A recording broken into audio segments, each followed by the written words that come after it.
IPL 2025 Bharat और पाकिस्तान की बढ़ती टेंशन की वजह से सस्पेंड हुआ। सस्पेंड होने के बाद खबर आती है कि सीज फायर अनाउंस हो गया। सीज फायर के बाद बीसीसीआई ने डिसाइड किया एक हफ्ते के बाद फिर से आईपीएल को शुरू कर देंगे, वेन्यूज बदल देंगे। उसके लिए नया शेड्यूल आ गया। नए शेड्यूल आते ही रोमांच बढ़ गया क्योंकि प्लेऑफ रेस जो थी वो काफी शानदार तरीके से जारी थी। टीम्स अपना बेस्ट दे रही थी टॉप 4 में जगह बनाने के लिए।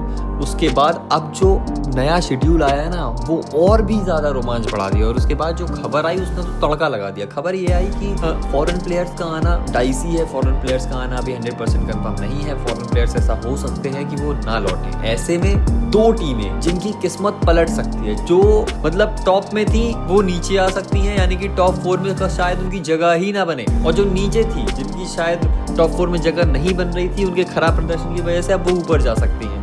अब वो 2 कौन सी टीमें हैं मैं आपको बताता हूँ। सबसे पहले है दिल्ली कैपिटल्स और गुजरात टाइटंस। अब इनमें से कौन ऊपर जाएगी कौन नीचे आएगी ये भी आप समझ लीजिए, क्योंकि देखिए दिल्ली कैपिटल्स के लिए भी एक सेटबैक ये है कि मिचेल स्टार्क शायद अवेलेबल ना हो उनके लिए। ऐसी रिपोर्ट सामने आ रही है कि मिचेल स्टार्क अवेलेबल नहीं हो सकते, लेकिन दिल्ली कैपिटल्स के पास गेंदबाजी है। हम सभी जानते हैं कि उनका एक गेंदबाज ऐसा था जिन्होंने 10 करोड़ रुपए में खरीदा था, नटराजन, लेकिन वो नहीं खेले थे। तो दिल्ली कैपिटल्स के पास गेंदबाजी है, वो अपने गेंदबाजी के जो कॉम्बिनेशन है ना वो बना सकते हैं। और इसके साथ ही बल्लेबाजी भी है दिल्ली कैपिटल्स के साथ में एक जो फ्लो चल रहा था ना, एक हार का, एक कहीं ना कहीं सेटबैक्स का फ्लो था, क्योंकि शुरुआत दिल्ली कैपिटल्स ने काफी शानदार की थी, लेकिन उसके बाद बीच में जो फेज आया वहां पर वो 6 में से 4 मुकाबले हारे हैं। तो वो चीज उन्हें ब्रेक मिला, उन्हें सोचने का मौका मिला, उन्हें अपने आप को एनालाइज करने का मौका मिला।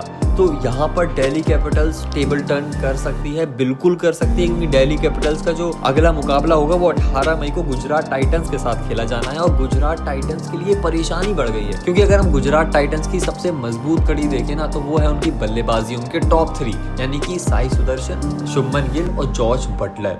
अब जॉर्ज बटलर का भी आना बहुत ज्यादा डाइसी हो गया। ऐसे में आपके पास सिर्फ ऊपर के 2 बल्लेबाज होते हैं जो आपके लिए पूरा पिलर का काम करते हैं। अगर वो 2 विकेट आपके गिर जाते हैं तो फिर आपकी टीम परेशानियों में पड़ सकती है।